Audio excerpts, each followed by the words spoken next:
Kisah sahabat Ansor yang terkena panah ketika bertugas jaga malam bersama seorang sahabat Muhajirin.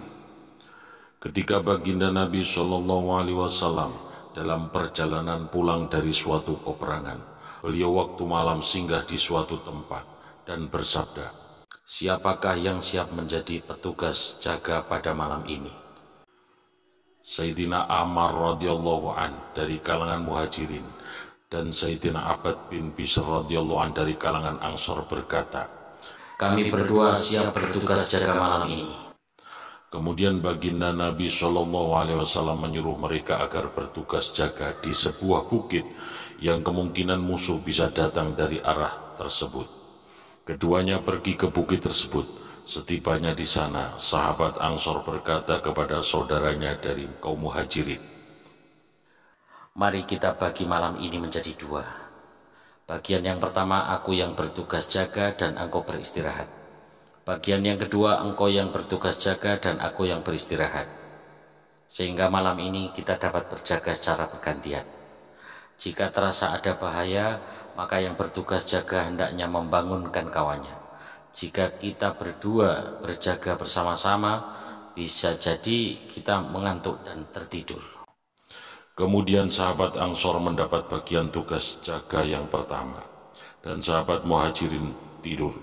Sambil bertugas, Sayyidina Abbad radhiyallahu an mendirikan sholat. Ternyata ada seorang musuh yang mengintainya dari jarak jauh. Musuh itu membidikkan anak panahnya ke arah Sayyidina Abbad radhiyallahu an. Tetapi Sayyidina Abbad radhiyallahu an tetap tegak, tidak goyah sedikit pun. Musuh pun melepaskan lagi anak panahnya hingga akhirnya musuh melepaskan anak panahnya yang ketiga.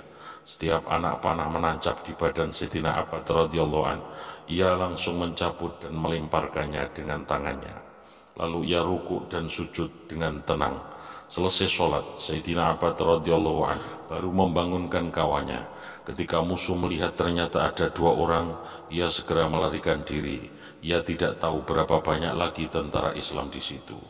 Ketika bangun, Sayyidina Ammar radhiyallahu an melihat darah mengalir dari bekas 3 anak panah pada tubuh Sayyidina Abbad radhiyallahu an.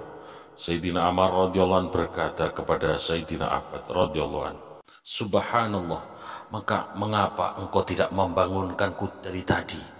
Sayyidina Abbad radhiyallahu menjawab, "Ketika aku sholat tadi, aku mulai membaca surat Al-Kahfi dan hatiku enggan untuk rukuk sebelum menyelesaikan surat ini.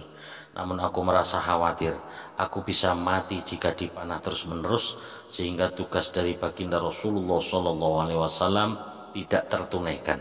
Jika aku tidak mencemaskan hal itu, akan kuselesaikan bacaan surat itu sebelum rukuk, walaupun aku harus mati." Hadis riwayat Baihaqi dan Abu Daud. Faidah, demikianlah sholat para sahabat radhiyallahu anhum dan betapa gairahnya mereka sholat meskipun panah demi panah menancap di tubuh dan darah mengalir dari lukanya tidak mengubah keasikan sholatnya sedikit pun. Sedangkan sholat kita hanya karena seekor nyamuk, sholat kita menjadi kacau, apalagi jika lebah yang datang.